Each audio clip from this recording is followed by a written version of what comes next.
Hi అందరికీ. Tomato egg curry అయితే వేద్దామనేసి అయితే ఎగ్స్ అయితే తీసుకున్నా. అవి ఏందో గాని నా కర్మ కొద్దీ చెయ్యి జారి 3 గుడ్లు కింద పడి పగిలిపోయినాయి. ఇంకేం చేసా దేవుడా అని ఇంక తప్పదు కదా! ఇంక మళ్ళీ ఒక 2 గుడ్లయితే పెట్టేసి ఇంకా కర్రీ అయితే వేద్దామనేసి అయితే ఇంక చేస్తున్నా. నిజంగా మనం తినే ప్రతి గింజ పైన తినే వాళ్ళ పేరనేది రాసి ఉంటదంట. అది నిజమే కావచ్చు.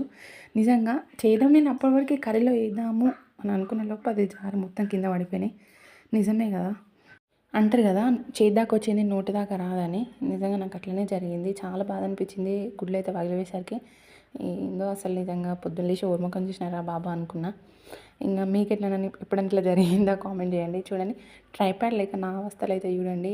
ఎగ్ పగలగొట్టి అందులో ఏద్దామంటే ఒక్క చేత్తోని ఎంత ఇబ్బంది అయితుందో. కాసేపు అట్లా నవ్వుకున్నా. ఇంగ తప్పదు ఇంగ ఒక పక్క పిల్లలకేమో స్కూల్‌కి లేట్ అయితుంది. ఇంకో పక్క వీడియో తీసుకోవాలి. నిజంగా ప్రతి ఒక్క